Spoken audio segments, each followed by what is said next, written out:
Welcome to another edition of Time About the Movies, where today we're taking a look at the films of June 7th, 2002.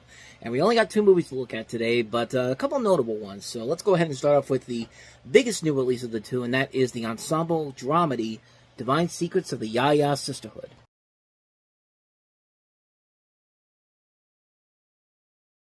So you have Sandra Bullock as a famous New York City playwright, Cida Lee Walker, who is quoted in Time magazine and infuriates her dramatic Southern mother, and a long-distance fight wages until her mother's friends and the members of the Ya-Ya Sisterhood kidnap Cida Lee and take her home, in quotes, to the South, where they hope to explain her mother's history and to patch up the rift between mother and daughter. In addition to Sandra Bullock, you see Ellen Burstyn in the cast, as well as Ashley Judd, James Garner, Maggie Smith, Finola Flanagan, Shirley Knight. A notable cast in this movie: Cherry Jones, David Raish. Like I said, a good cast in particular. The movie is fine, I guess. There's nothing really that bad about it. It's not as good as I think they wanted it to be. I think they wanted this to be kind of like the new First Wives Club, or the new Thelma and Louise, because they had the writer of Thelma and Louise, Callie Curie, who wrote and directed the film. But I don't know. As good as the cast is in this movie, and as good as they do the best they can with the material given to them, the film itself is just okay. There's nothing about it that's bad per se, but there's nothing about it that's really that good. It's a movie that's specifically tailored for that older female audience. I mean, movies like the people who would like The Book Club, like those type of movies, 80 for Brady, like the movies that kind of insult their intelligence nowadays. But a movie like this, I wish more movies like that were like this movie. I mean, this is a film that, it's fine for what it is. It's not doing anything offensively bad or anything. Sometimes the comedy can work. Sometimes the drama can work. Other times the comedy doesn't work too well. Other times the drama can be very melodramatic and mediocre at times. But like I said, it's not a bad movie. It's just one that I feel like is specifically tailored for one single group of audience, and that is the older female market. I mean, I think maybe younger kids and their mothers and daughters can actually get into it, but I don't know. To me, this is one of those ones that feels like it's trying to go specifically for the older female audience rather than a general public audience in particular. But that's just my personal take on it. Like I said, not a bad movie by any means, but certainly not one that I would say is a recommended watch every time. I mean, for a one-time watch, I think it's fine, but other than that, though, it's just passable. So, see it once, you feel good about yourself afterwards, so not much more to say about that one. So let's go ahead and move on to the second film, the last one we have here, and that is Anthony Hopkins and Chris Rock, a combination we have clearly been waiting for, in Joel Schumacher's Bad Company.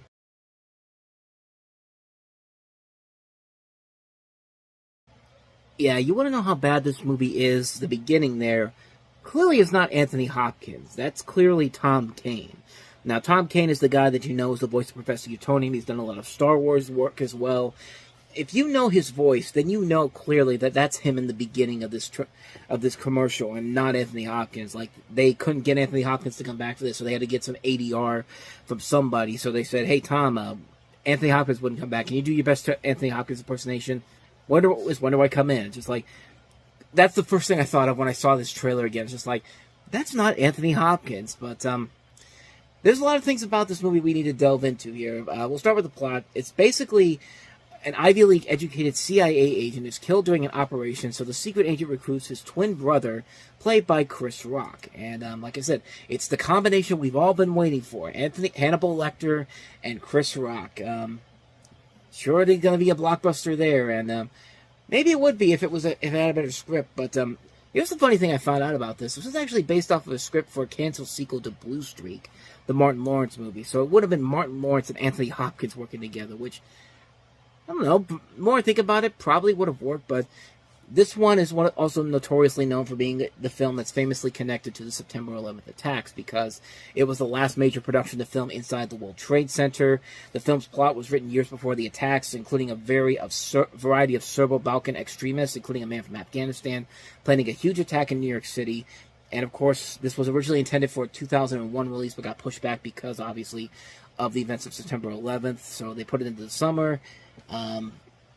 And here we are now with a film that probably had a lot of potential to it, probably could have worked if there was a better script, but Yeah, this is nothing that exciting or that interesting, and it doesn't even know it's promoting itself as an action comedy, but they're not doing a very good job of showing off the chemistry between Chris Rock and Anthony Hopkins like you would with Mel Gibson or Danny Glover or Will Smith and Tommy Lee Jones. Like the combination here, I don't think works very well. I feel like this is just something that Disney clearly wanted to have their own Lethal Weapon. So let's get an Academy Award winner in Anthony Hopkins, and let's get one of the top comedians in Chris Rock, and have them work together in a movie. And the end result here is just a movie that's not that great per se, and really from that PG-13 rating alone, that was kind of the straw that broke the camel's back from the get-go. Especially when they try to add that scene in the end, like, there's a chance you might get to see some boobs, and it's just like, no, it's PG-13. This isn't the 1980s, this isn't the 1980s PG-13. So, yeah, like this, it didn't work for me. It's a movie that I thought it just didn't have enough there to really get it going. A script that was pretty bad, action sequences that really aren't that clever or interesting, and that chemistry between Chris Rock and Anthony Hopkins just isn't there. These are two guys that could work together well if there was a movie that had a good script to it that could put them together in it, but instead, it's a film that's just kind of like, it's just trying to be the next Lethal Weapon and failing miserably at it, too. There's not really a whole lot more I can say about this movie in particular. The best I could probably say is that, hey, if you want to see Charlie from It's Always Sunny in Philadelphia as a stoner in here, that's probably the only thing I can give you. But he actually does have an uncredited cameo in this, as does Shea Wiggum, who you recently heard in Spider-Man Across the Spider-Verse as Gwen Stacy's father, who also has an uncredited scene here. Michael Ealy's in it, too. So is Irma P. Hall. So is Kerry Washington. So is John Slattery. So I guess there's that. But other than that, I can't really recommend this movie. It's just not an enjoyable film at all. And it's a shame because there was promise there, but bad script, not a good direction overall, and just bad timing altogether. Bad company. It's certainly wasn't bad company around that time, I'll say that.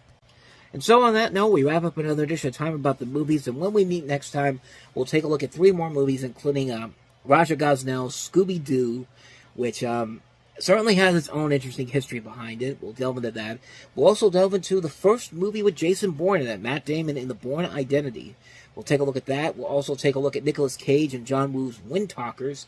3 films to look at next time. We'll delve into all those next time on the next episode. So until then, thank you so much for watching. And if you want to see more videos like this, please hit the plays on the next page. Check out the previous episode, and also don't forget to hit the like and subscribe button if you want to see more videos like this on this channel. So with that said, I'm off. I will see you guys next time, and until then, as always, take care.